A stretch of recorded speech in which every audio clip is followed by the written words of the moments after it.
ये कहानी एक सच्ची घटना पर आधारित है। इस कहानी को निकोला जीन कैरो नाम के एक फेमस डायरेक्टर ने डायरेक्ट किया है। इसमें हमें जंग के बीच रहने वाले एक परिवार एंटोनिना और उसके पति जैन को दिखाया जाता है कि कैसे जैन और एंटोनिना खुद की जान बचाते हुए दूसरे ज़्यूस लोगों की जान बचाते हैं और उनके साथ इस जंग में क्या क्या होता है ये आपको इस कहानी में पता चलेगा। तो चलिए जल्दी से समय को ना गवाते हुए शुरू करते हैं आज की कहानी को। Hollywood silver screen presenting the zoo keepers wife. कहानी की शुरुआत यूरोप के पोलैंड देश की वॉर्सो सिटी में मौजूद एक जू से होती है।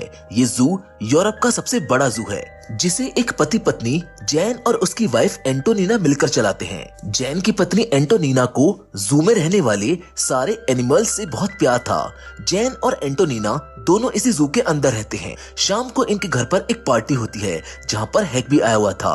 हैक एक जर्मन जूलॉजिस्ट है और हिटलर का हेड जूलॉजिस्ट भी। हैक बर्लिन में एक जू का ओनर भी है। जहां हम पार्टी में देखते हैं कि हैक एंटोनिना से पियानो प्ले करने को कहता है।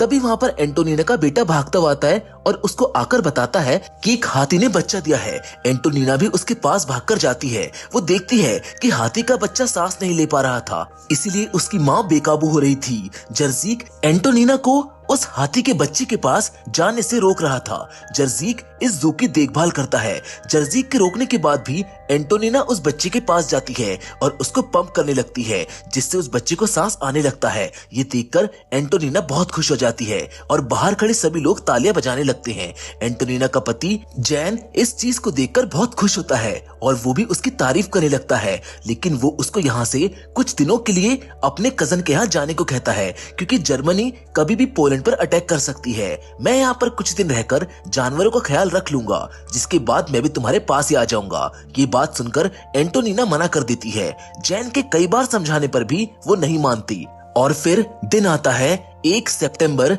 1939 का।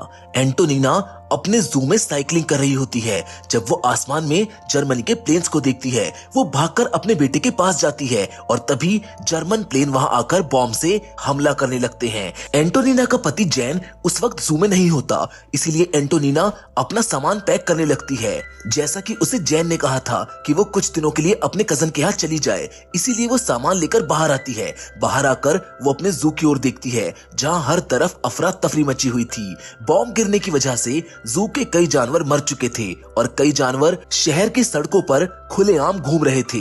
जैसे तैसे करके एंटोनिना अपने बेटे के साथ ट्रेन स्टेशन तक पहुंच जाती है। तभी स्टेशन वाले सबको ये बताते हैं कि आसमान में उड़ रहे जर्मन प्लेन की वजह से आज कोई भी ट्रेन कहीं नहीं जाएगी। सबको तभी स्टेशन छोड़ने को कहा जाता है। तभी वहां पर एंटोनिना को जैन भी मिल जाता है। जैन अपने परिवार को देखकर बहुत खुश होता है, जिसके बाद ये तीनों वापस अपने जू में आ जाते हैं। बॉम्बिंग की वजह से जू में हर तरफ तबाही मची हुई थी, जिसको देखकर एंटोनिना बहुत दुखी होती है। रात को रेडियो पर यह अनाउंस होता है कि जर्मनी ने पोलैंड पर पूरी तरह से काबू कर लिया है। सभी जर्मन सोल्जर जू पर भी अपना कब्जा कर लेते हैं। जैन घर की खिड़की से बाहर की ओर देखता है तो उसको जू में जर्मन सोल्जर घूमते हुए दिखाई देते हैं।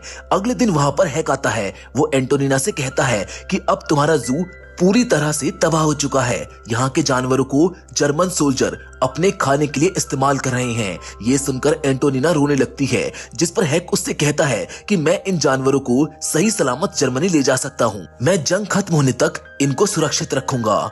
जिस पर एंटोनिना उससे कहती है कि अगर ये जंग जर्मनी तक भी पहुंच गई तो क्या होगा। जिस पर हैक एंटोनिना से कहता है कि यहाँ के एलीट फोर्स बहुत वीक है, ये कभी भी जर्मनी पर हमला या कब्जा नहीं कर सकती, इसीलिए मुझे यहाँ से सारे प्राइस टैग वाले जानवर चाहिए। मैं इन्हें फ्यूचर के लिए सिक्योर करना चाहता हूँ। एंटोनिना इस बात के लिए मान जाती है। रात को वो ये बात अपने हस्बैंड जैन को बताती है, जिस पर जैन उसको बोलता है कि तुम्हें एक बार इस बारे में मुझसे परमिशन लेनी चाहिए थी। जिस पर एंटोनिना जैन को बोलती है कि हैक तो बस हमारी हेल्प करना चाहता है। जिस पर जैन उससे कहता है कि वैसे भी जानवर ले जाने के लिए उसे हमारी परमिशन की क्या ही जरूरत है, क्योंकि वो तो हिटलर का हेड जूलॉजिस्ट है।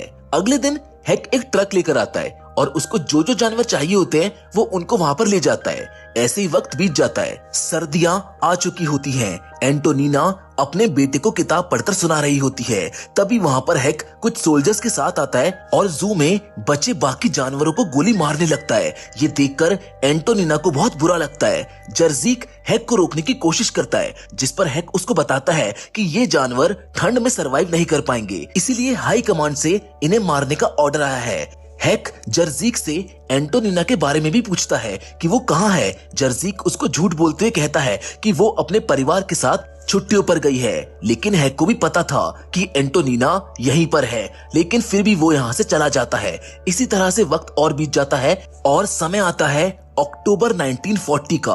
अब पोलैंड के वॉर्सो सिटी में रहने वाले सभी जूस लोगों को गेटो में शिफ्ट किया जा रहा है। गेटो एक कैद खाना है जो ज्यूस लोगों के लिए बनाया गया है। इसमें एक साथ हजारों ज्यूस लोगों को रखा जा रहा है। उधर हम देखते हैं कि जैन और एंटोनिना के पुराने दोस्त जाइमोन और मैग्दा उससे मिलने आते हैं। ये दोनों भी ज्यूस हैं। मैग्दा बताती है कि जर्मन्स उसके हस्बैंड को गेटो के अंदर पकड़ कर ले गए, जिस पर जैन पूछता है कि तुम दोनों मुझसे क्या चाहते हो, जिस पर जाइमोन उसको बताता है कि उसके पास उसका इंसेक्ट कलेक्शन है जो वो अपने साथ गेटो में नहीं ले जा सकता। वो इंसेक्ट कलेक्शन उसकी जिंदगी भर की मेहनत है, इसीलिए मैं चाहता हूँ कि तुम इसको अपने पास यहीं पर रख लो। जैन उस इंसेक्ट कलेक्शन को रखने के लिए मान जाता है। एंटोनिना को मैग्दा के लिए काफी बुरा लग रहा होता है, इसीलिए वो जैन से कहती है कि क्या हम मैग्दा को यहीं स्टोर रूम में छुपा सकते हैं क्या। जैन इसके लिए मना कर देता है, पर रात को एंटोनिना के दोबारा पूछने पर जैन मैग्दा को छुपाने के लिए मान जाता है। वो मैग्दा को स्टोर रूम में ले आती है। एंटोनिना उसको बताती है कि आधी रात में जब जर्मन्स की पेट्रोलिंग खत्म हो जाएगी तब तुम इस रूम से बाहर आ सकती हो, वरना तुम्हें पूरे दिन इसी रूम में रहना होगा। रात को जब ये सब खाना खा रहे होते हैं तब मैग्दा जैन से पूछती है कि क्या तुमने मेरे पति को गेटो के अंदर देखा है, जिस पर जैन उससे कहता है कि वो गेटो के अंदर नहीं जा सकता क्योंकि उसके पास उसके अंदर जाने वाला पास नहीं है। लेकिन मैं कुछ लोगों को जानता हूँ जो ज्यूस को छुपाने में उनकी मदद कर रहे हैं, और अब जैन भी बाकी लोगों की मदद करना चाहता है, जिस पर एंटोनिना ये कहती है कि ये काफी जानलेवा काम है, हम ये नहीं कर सकते। जैन उसको बोलता है कि वहाँ गेटो में लोग ठंड और भूख से मर रहे हैं, जिसे सुनकर मैग्दा वहाँ से उठकर चली जाती है।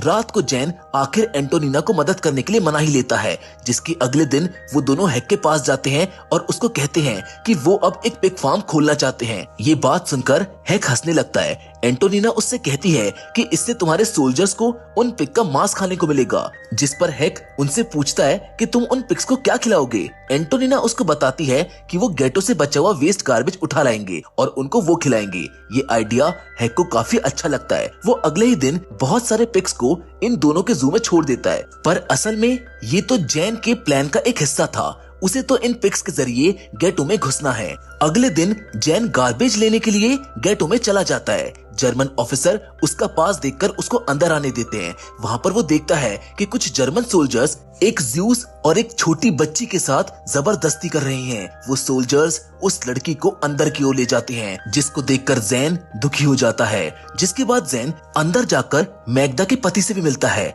जैन मैग्दा के पति मॉरिस से उस छोटी लड़की के बारे में पूछता है जिसे जर्मन सैनिक बाहर पकड़ कर ले गए, जिस पर मॉरिस उसको बताता है कि यहाँ पर कोई भी सेफ नहीं है। जैन गेटो के अंदर एक बूढ़े ज्यूस आदमी से भी मिलता है जो उसको बताता है कि यहाँ उन्हें खाने के लिए खाना भी नहीं मिलता। जैन उस बूढ़े आदमी से कहता है कि मैं तुम्हें यहाँ से बाहर निकाल सकता हूँ, जिस पर कोजिएक यानी कि वो बूढ़ा आदमी कहता है कि वो यहाँ पर मौजूद बच्चों को छोड़कर ऐसे नहीं जा सकता। ये बात सुनकर जैन कुछ बच्चों को अपनी गाड़ी में बिठा देता है और उनको छुपाने के लिए उनके ऊपर गार्बेज डाल देता है, जिससे जर्मन सोल्जर्स उनको ना देख पाए। तभी उसकी नजर उस छोटी लड़की पर भी पड़ती है। जर्मन्स ने उस छोटी बच्ची को काफी मारा हुआ था। जैन उस बच्ची को आगे नीचे की ओर छुपा लेता है और वहाँ से निकल जाता है। आगे जर्मन सोल्जर्स उसका ट्रक चेक करने लगते हैं, पर उनको गार्बेज के अलावा वहाँ पर कुछ नहीं मिलता। वो जैन को जाने देते हैं। जैन उन 3 लड़कों को घर ले आता है और उनसे कहता है कि उन्हें आज रात कैनल में ही बितानी होगी। फिर वो एंटोनिना को लेकर बाहर आता है और उसको उस छोटी लड़की से मिलवाता है। एंटोनिना देखती है कि वो छोटी बच्ची ठंड से कांप और डर रही है। एंटोनिना उसको बेसमेंट में छुपा देती है। वो उससे उसका नाम पूछती है, पर वो लड़की कुछ नहीं बोलती। सुबह होते ही जैन उन तीनों लड़कों को ट्रक में छुपा देता है। ये वही ट्रक होता है जिसमें वो पिग्स के लिए खाना लेकर आता है। जैन अब अंडरग्राउंड आर्मी के लिए काम कर रहा था, जो लोग ज़्यूस लोगों को सेफ्टी से देश से बाहर ट्रांसपोर्ट करने का काम कर रहे हैं। एंटोनिना भी बेसमेंट में उस छोटी बच्ची के साथ थी। वो उससे पूछती है कि अगर तुम हमें अपने फैमिली के बारे में कुछ बता दोगी तो हम उनको ढूंढने की कोशिश करेंगे। पर वो लड़की चुप ही नहीं होती, बस रोती रहती है। एंटोनिना उससे कहती है कि हम एक जंग के बीच में हैं, तुम्हें यहाँ पर स्ट्रांग होना पड़ेगा। अगले दिन जैन फिर से गेटो में जाकर कुछ लड़कों को छुपाकर गाड़ी में ले आता है और एंटोनिना उन सभी को बेसमेंट में छुपा देती है। वो उन सभी को बताती है कि जब मैं रात को पियानो बजाऊं तो तुम बाहर आ सकते हो, यानी उस समय तुम सेफ हो। वहीं अगर मैं दिन में पियानो बजाऊं तो समझ जाना कि तुम सेफ नहीं हो। वहीं जू के अंदर रोज जर्मन सोल्जर्स का खाना बनाने के लिए एक कुक आती थी, लेकिन उसे इस बारे में कुछ नहीं पता था कि यहाँ ज़्यूस लोग छुपे हुए हैं। जैन सभी छुपे हुए लोगों के फेक डॉक्यूमेंट्स बना के उनको यहाँ से बाहर निकाल रहा था। वहीं दूसरी ओर हम देखते हैं कि बेसमेंट में वो छोटी लड़की दीवार पर पेंटिंग बना रही होती है, जो एंटोनिना को काफी पसंद आती है। वो लड़की एंटोनिना को अपना नाम उर्जुला बताती है। एंटोनिना को उर्जुला की कहानी काफी दुख भरी लगती है। रात को जब एंटोनिना पियानो प्ले कर रही थी तब उर्जुला उसके पास आ जाती है। उर्जुला को देखकर वो काफी खुश होती है, क्योंकि उर्जुला भी अब बाकी सब के साथ घुल मिल रही होती है। तभी अगले दिन अचानक से इनके घर की डोरबेल बजती है।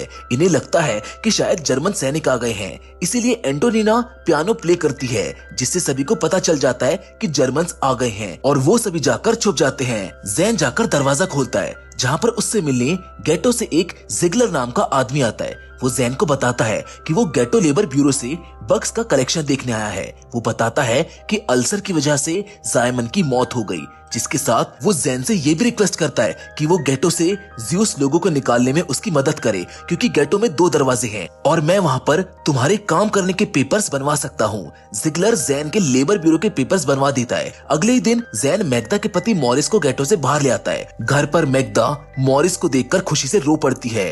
रात को मॉरिस इन तीनों के साथ बैठा होता है। वो जैन से कहता है कि तुम मुझको यहाँ लेकर आए हो, इसमें तुम सब भी फंस सकते हो। तभी एंटोनिना पियानो बजा देती है, जिससे सभी छुपे हुए बच्चे बाहर आ जाते हैं। मॉरिस उन सभी को देखकर रोने लगता है। अगले ही सीन में हम देखते हैं कि जैन और एंटोनिना के बीच में अब काफी दूरियां आ गई हैं, क्योंकि हैक एंटोनिना से मिलने आ गया। असल में हैक को एंटोनिना में दिलचस्पी है, इस बात का पता जैन को चल जाता है, पर एंटोनिना हैक से सिर्फ इसलिए बात करती थी ताकि उसको ज़्यूस लोगों के बारे में पता ना चल जाए। जैन रात को मॉरिस और एंटोनिना से बात करते हुए कहता है कि जंग ने सब कुछ बदल दिया है। अब अगले सीन में हम देखते हैं कि अगस्त 1942 का समय आ चुका है। दूसरे दिन सभी को ट्रेन में भरा जाता है और सबसे उनका बैग, उनका सामान छीन लिया जाता है। उन सभी को कंसंट्रेशन कैंप में ले जाया जा रहा है। कंसंट्रेशन कैंप वही जगह है जहां पर लोगों को जिंदा जलाकर मार दिया जाता है। ट्रेन में काफी बच्चे भी होते हैं और इन सभी को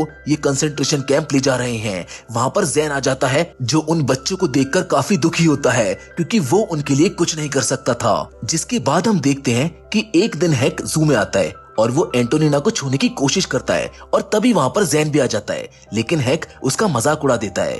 रात को इस बात को लेकर जैन एंटोनिना को काफी सुना देता है, जिस पर एंटोनिना उससे कहती है कि हम इसका कुछ नहीं कर सकते। जैन उसको बताता है कि आज कंसंट्रेशन कैंप में हजारों ज़्यूस बच्चे मारे जा रहे थे, लेकिन मैं उनको नहीं बचा सका। दोनों इस बात पर काफी दुखी हो जाते हैं। इस तरह से 1 साल और निकल जाता है। अब आगे हम उन 2 महिलाओं को देखते हैं जिनकी इस देश से निकलने में जैन मदद कर रहा था, लेकिन जर्मन सोल्जर्स ने उनके फेक डॉक्यूमेंट्स को पहचान लिया और उनको गोली मार दी। ये बात जानकर जैन और एंटोनिना काफी दुखी हो जाते हैं। रात में ये सब साथ बैठे होते हैं। तभी रेडियो पर एक अनाउंसमेंट होता है कि आज हिटलर का बर्थडे है, इसीलिए आज से सारे गेटो बंद कर दिए जाएंगे। तभी बाहर सभी को कुछ उड़ता हुआ दिखाई देता है। एंटोनिना बाहर जाकर देखती है तो उसको राख उड़ती हुई दिखती है। एंटोनिना को पता चल जाता है कि असल में जर्मन्स ने सारे गेटो को जला दिया है, जिसके साथ उन्होंने उसमें बंद सारे ज़्यूस लोगों को भी जिंदा जला दिया। इस बात से सभी लोग थोड़ा शॉक हो जाते हैं। जिसके अगले ही दिन हैक जैन को उस जगह देख लेता है जहां नकली दस्तावेज बनाए जाते हैं। ये देखकर हैक को जैन पर शक होने लगता है। अगले ही दिन हैक जैन के घर आ जाता है, जहां पर सिर्फ उनका बेटा ही होता है। वो हैक को बताता है कि एंटोनिना डॉक्टर के पास गई है और जैन कुछ दिनों के लिए शहर से बाहर गया है। उसने ये सब हैक को झूठ बोला था। ये सुनकर हैक वहां से चला जाता है। कुछ दिनों बाद बाद एंटोनिना एक लड़की को जन्म देती है और अब वक्त आता है अगस्त 1944 का, जहां अब जर्मन आर्मी भी कमजोर पड़ने लगी है और जैन भी पोलैंड रेजिडेंट्स आर्मी के साथ काम कर रहा था, जो उस समय जर्मनी के विरोध में काम कर रही थी। तभी एक दिन एक जर्मन सोल्जर को गोली मारते हुए जैन को गोली लग जाती है, जबकि उधर एक शख्स एंटोनिना के पास जाकर उसको बताता है कि जैन को जर्मन सोल्जर्स उठाकर ले गए हैं और उन्हें अभी तक नहीं पता कि वो उसे कहां लेकर गए हैं। ये सुनकर एंटोनिना बहुत ज्यादा दुखी हो जाती है। एक दिन वो हैक के पास जाती है, जहां सभी जर्मन सोल्जर्स अब सोवियत के डर से यहाँ से भाग रहे हैं। एंटोनिना हैक के पास जाकर उससे कहती है कि वो जैन को ढूंढ रही है, क्या तुम हमारी दोस्ती के लिए उसको नहीं ढूंढ सकते? ये सुनकर हैक उसके साथ जबरदस्ती करने की कोशिश करता है, जिसमें एंटोनिना उसका साथ नहीं देती, जिससे हैक को एंटोनिना पर शक होने लगता है कि वो उससे कुछ छुपा रही है।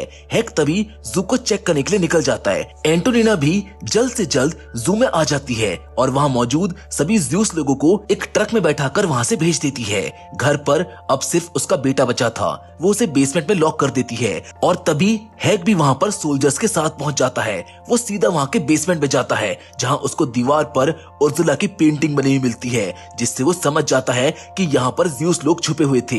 तभी यहाँ से एंटोनिना का बेटा भागते हुए बाहर जाने लगता है। हैक उसको यहाँ से भागते हुए देख लेता है। वो एंटोनिना के बेटे का पीछा करते हुए उसको पकड़ लेता है और उसको गोली मारने ही वाला होता है, पर एंटोनिना उसे आकर रोकने लगती है। वो एंटोनिना को एक पिंजरे में बंद कर देता है और उसके बेटे को मारने के लिए चला जाता है। एंटोनिना को एक गन शॉट की आवाज सुनाई देती है। उसको लगता है कि उसका बेटा अब नहीं रहा, लेकिन तभी उसका बेटा सामने आ जाता है, क्योंकि हैक ने उसके बेटे को गोली नहीं मारी थी। यहाँ से वो सीधा पोलैंड रेफ्यूजी कैंप में चली जाती है, जिसके बाद हम 1 साल बाद का सीन देखते हैं, जब वॉर खत्म हो चुकी थी। अब एंटोनिना और उसका बेटा फिर से वापस अपने जू में आ जाते हैं, जहाँ पर जर्जीक पहले से ही उनका इंतजार कर रहा था। ये सब मिलकर फिर से जू को पहले जैसा बना देते हैं, लेकिन एंटोनिना को हर वक्त सिर्फ जैन की याद आ रही थी, जिसके कुछ दिनों बाद अचानक से जैन जू में आ जाता है। असल में वो किसी तरीके से जर्मन सोल्जर से बच गया था। एंटोनिना जैन को देखकर काफी ज्यादा इमोशनल हो जाती है। जैन भी